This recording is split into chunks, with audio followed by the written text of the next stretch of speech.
Assalamualaikum warahmatullahi wabarakatuh. Perkenalkan, nama saya Surya Nirwana, mahasiswa Institut Agama Islam Jamiat Khair. Saya akan mempresentasikan terkait hakikat manusia dalam pandangan Al-Quran dan Hadis. Konsep manusia.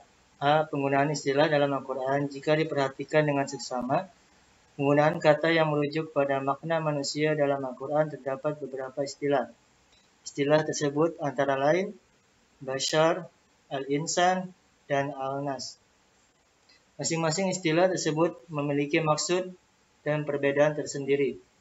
Perbedaan tersebut dapat dilihat dalam diagram di bawah ini. Istilah manusia dalam Al-Quran. Pertama, An-Nas. Dalam Al-Quran diketemukan sebanyak 240 kali. Maknanya merujuk pada sifat manusia sebagai makhluk sosial atau kolektif. Contoh dalam surat Az-Zumar ayat 27. Kemudian ada Al-Insan. Istilah Al-Insan dalam Al-Quran diketemukan sebanyak 65 kali.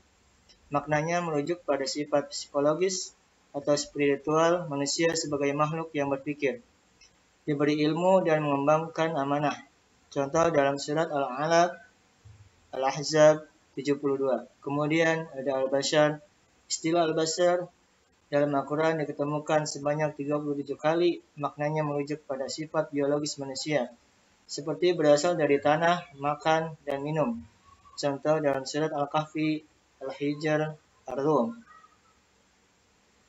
Kemudian, persamaan dan perbedaan dengan makhluk lain.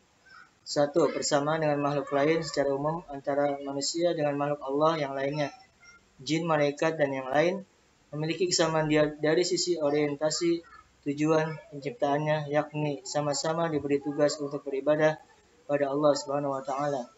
Namun demikian, dalam kenyataannya terdapat kelompok ciptaan Allah yang lain yang membantah terhadap perintah Allah, yakni iblis dan setan.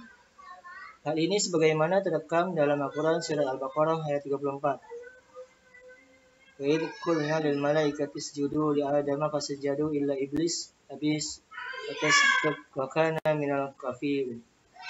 Dan ingatlah ketika kami berfirman kepada para malaikat, sujudlah kamu kepada Adam, maka sujudlah mereka kecuali iblis. Ia enggan dan takabur dan adalah ia termasuk orang-orang yang kafir.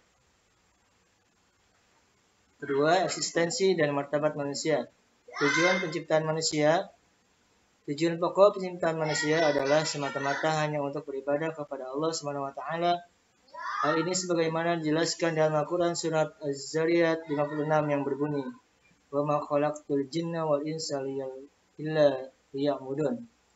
Dan aku tidak menciptakan jin dan manusia melainkan supaya mereka mengabdi kepadaku. Menurut para ulama, ibadah yang dimaksud dalam ayat tersebut adalah ibadah yang menyangkut hubungan manusia dengan Allah Subhanahu wa Ta'ala, mahdhah, vertikal, maupun hubungan manusia dengan sesamanya, horizontal. Proses penciptaan manusia selain dalam Quran surat Al-Mu'minun, proses kejadian manusia secara lengkap terdapat dilacak dalam hadis yang diriwayatkan oleh sahabat Ibnu Mas'ud radhiyallahu anhu.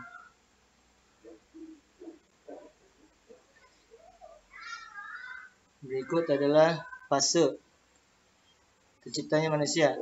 Pertama dari ayah dan ibu, kemudian timbullah pembuahan dalam rahim ibu selama 40 hari, fase segumpal darah 40 hari, kemudian fase segumpal daging 40 hari, kemudian fase terbentuknya tulang dan ditiupkannya ruh, serta 4 ketentuan takdir yang menyangkut rezeki, kematian, amal ibadah, dan kecelakaan dan kebahagiaan, kelahiran dan kematian.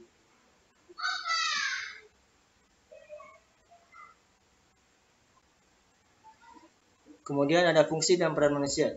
Ciptakannya manusia di muka bumi ini adalah tak lain berfungsi sebagai khalifah di muka bumi.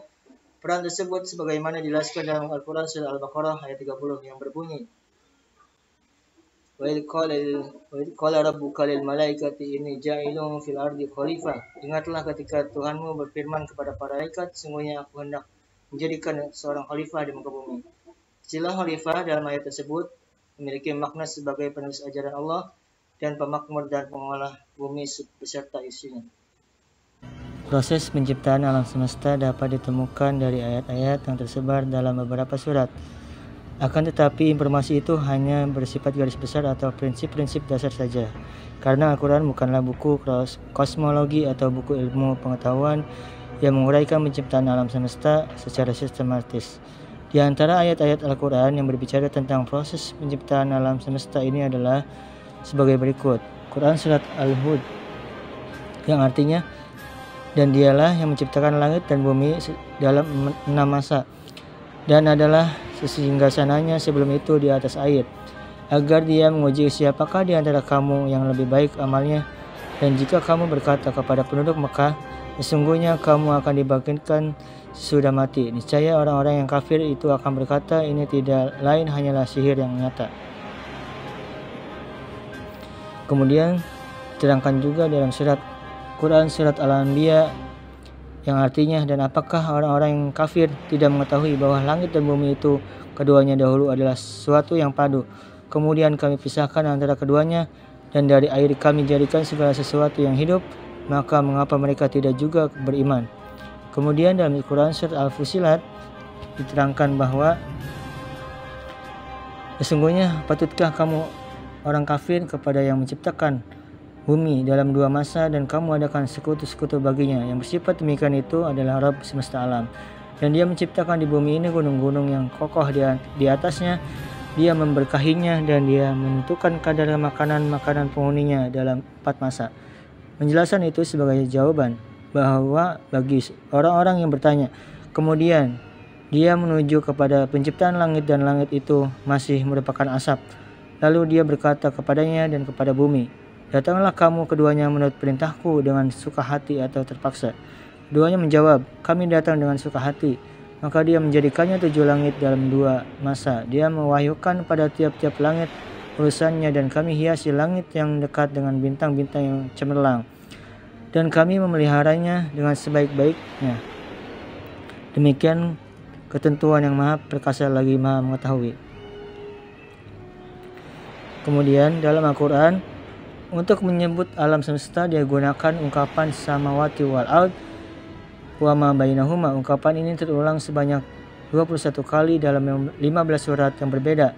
Kesemuanya dapat diartikan seluruh alam, baik yang fisik maupun non-fisik. Kata samawati wal ard yang artinya dengan langit dan bumi yang dijelaskan pada Quran Surat Al-Anbiya, pada mulanya keduanya adalah satu kesatuan.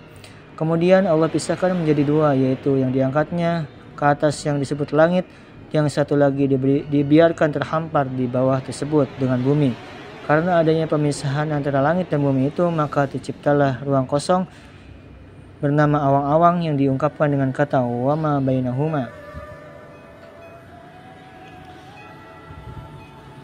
Menurut Al-Habsyi Asy-Syidiki, teori penciptaan alam yang dikemukakan oleh ilmu pengetahuan sesuai teori Al-Quran sendiri seperti tersebut dalam Quran Surat Al-Anbiya, teori-teori ilmiah yang sesuai dengan Al-Quran. Pertama, sebelum dijadikannya langit dan bumi hanya terdapat zarah-zarah yang merupai kabut dan air yang menjadi unsur pokok terjadinya alam ini.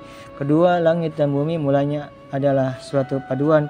Kemudian Allah memisahkannya, lalu Allah menciptakan udara di antaranya keduanya yang menghilangkan panas bumi agar manusia dapat hidup di atasnya. Udara yang bergerak dan terus berpindah-pindah itulah yang menyebabkan turunnya hujan yang membentuk laut dan sungai.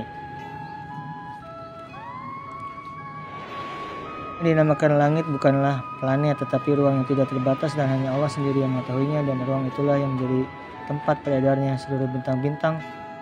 Dapat dikatakan bahwa yang dikehendaki dengan 7 petala langit ialah 7 kelompok gugusan bintang yang masing-masing beredar menurut garis edarnya. Demikianlah presentasi yang bisa saya sampaikan sebagai tugas UTS mata kuliah Filsafat Pendidikan. Kurang lebihnya mohon maaf. Wassalamualaikum warahmatullahi wabarakatuh.